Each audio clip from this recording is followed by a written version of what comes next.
Hey everyone, welcome back to Conversational English. I'm Ethan. And I'm Taylor. This is the podcast where we have real, natural conversations to help you improve your English listening skills. Exactly. Today we're talking about something everyone has, hobbies. We'll be discussing our personal hobbies, how we got started with them, what we love about them, and maybe what drives us crazy about them too. Right, and hopefully you'll pick up some useful vocabulary and expressions along the way. So Taylor, let's jump right in. What are some of your main hobbies these days? Well, I'm really into photography right now. I've been doing it for about 3 years, and I absolutely love it. I also do a bit of gardening, which is completely different but equally relaxing. Nice. Photography and gardening. That's a great combination. Yeah. What about you? What keeps you busy in your free time? I'm a huge cooking enthusiast. I spend way too much time in the kitchen experimenting with new recipes. And I also play guitar. I've been playing for about 10 years now, though I'm still not as good as I'd like to be. Oh, that's so cool. 10 years, though? That's impressive. Well, I started when I was in college, but I wasn't very consistent at first. You know how it is. You get busy with life, and suddenly you haven't touched your instrument in months. Oh, absolutely. I can relate to that. But tell me about photography. How did you get started with that? Did you just wake up one day and decide to become a photographer? I wish it were that simple.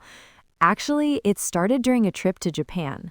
I was using my phone to take pictures, but I kept getting frustrated because the photos weren't capturing what I was actually seeing. Yeah. So when I came back, I decided to invest in a proper camera. I bought a used DSLR and started watching YouTube tutorials like crazy. That's awesome. YouTube University, right? I learned so much guitar from YouTube too. Exactly. It's amazing what you can learn for free these days. But what I really love about photography is the whole process. There's something meditative about setting up a shot, waiting for the right light, and then finally getting that perfect moment. Right. That patience aspect.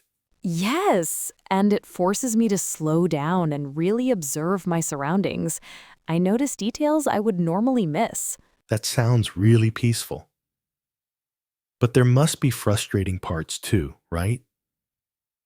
What drives you nuts about photography? Oh my gosh, yes. The technical side can be absolutely maddening. Like when you think you've got the perfect shot, but later you realize the focus is slightly off or the exposure is wrong. Oh, that's the worst. And don't even get me started on equipment. Lenses, filters, tripods. It can become really expensive really quickly if you're not careful. Oh, I totally understand that. With guitar, it's the same thing. You start with one guitar, then you think, oh, maybe I need an electric one too. And before you know it, you're looking at amplifiers and effects pedals, and your wallet is crying. Yes, exactly. But you mentioned cooking too. How do you balance all these different interests? Well, cooking is kind of a daily necessity anyway, so I try to make it creative and fun. I'll spend Sunday afternoons trying new recipes or techniques, Mm-hmm. and guitar is more of an evening thing for me. When I'm feeling stressed or need to unwind, I'll pick it up and just play whatever comes to mind. That sounds like a great stress reliever. It really is, though sometimes it's the opposite. When I'm trying to learn a particularly difficult piece and I keep messing up the same part over and over, that can be pretty frustrating. Oh, I bet.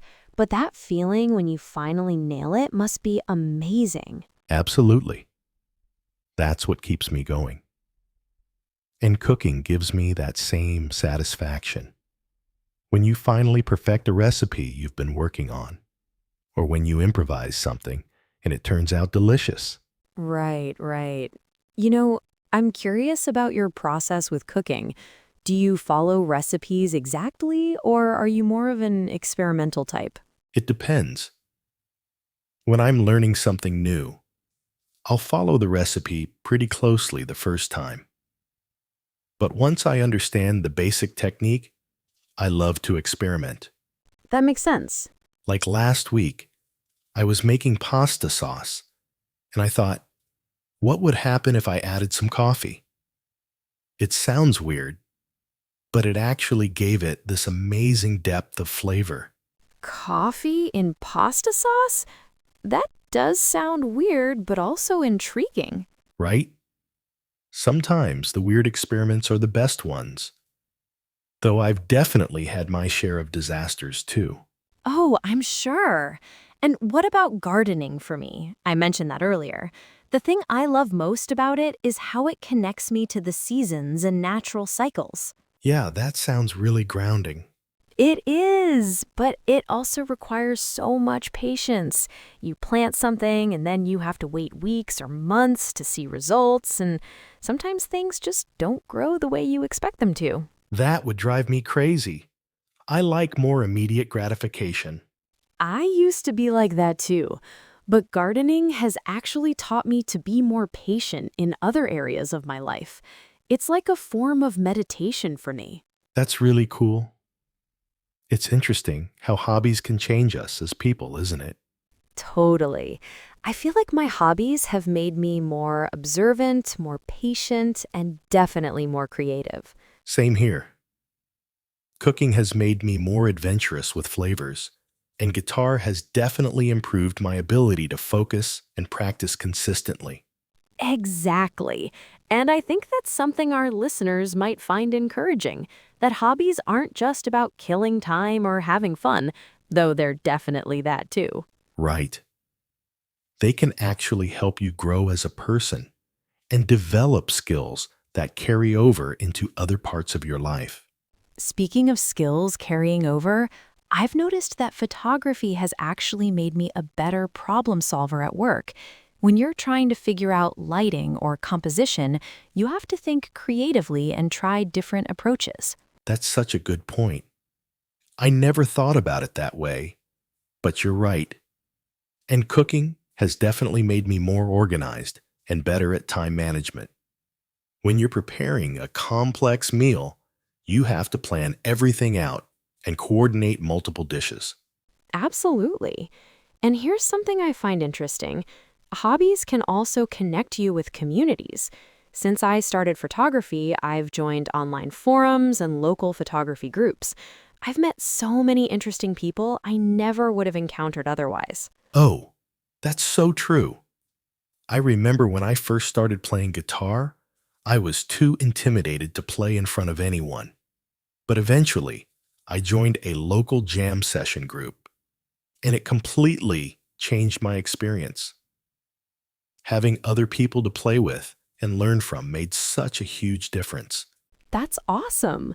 I can imagine how intimidating that must have been at first. That brings up something important. I think a lot of people avoid starting new hobbies because they're worried about not being good enough right away. Exactly. I think that's one of the biggest barriers.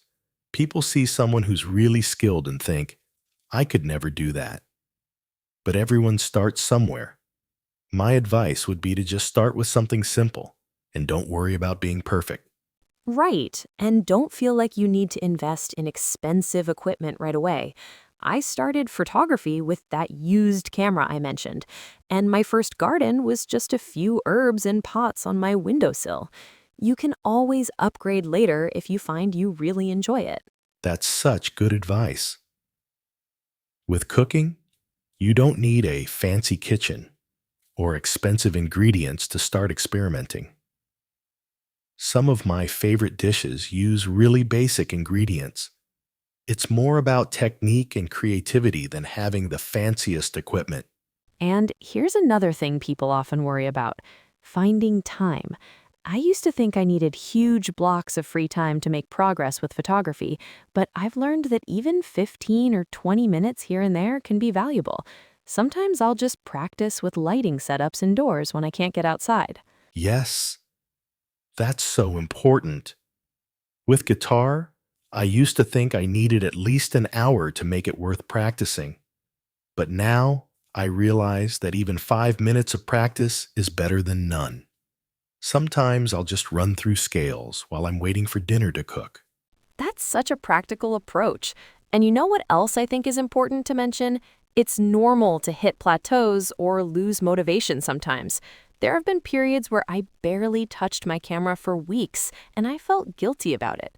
But I've learned that's totally normal. Oh, I'm so glad you brought that up. I used to beat myself up when I'd go weeks without playing guitar. But now I understand that sometimes you need breaks, and when you come back to it, you often have a fresh perspective. The key is not to let the break turn into giving up completely. Exactly. And I think it's also worth mentioning that hobbies can evolve. When I first started photography, I was obsessed with landscape shots. Now I find myself more interested in street photography and portraits. Your interests might change, and that's perfectly fine too. That's such a great point. I've experienced that too. I started out just wanting to play rock songs, but now I'm really into jazz and blues. It's like your hobbies can introduce you to parts of yourself you didn't know existed. Pretty cool when you think about it. Well, this has been such a fun conversation. I feel like we could talk about hobbies for hours. Definitely. Before we wrap up, let's give our listeners a quick recap of some of the useful vocabulary we used today. Great idea. We talked about being into something, which means you really like or enjoy it.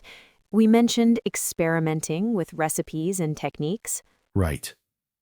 And we used expressions like driving you nuts or driving you crazy to talk about things that are frustrating. We also talked about nailing something, which means doing it perfectly. Anyway, that's all we have time for today. Thanks so much for listening, everyone.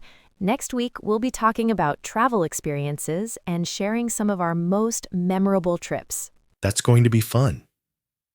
Until then, keep practicing your English and maybe pick up a new hobby too.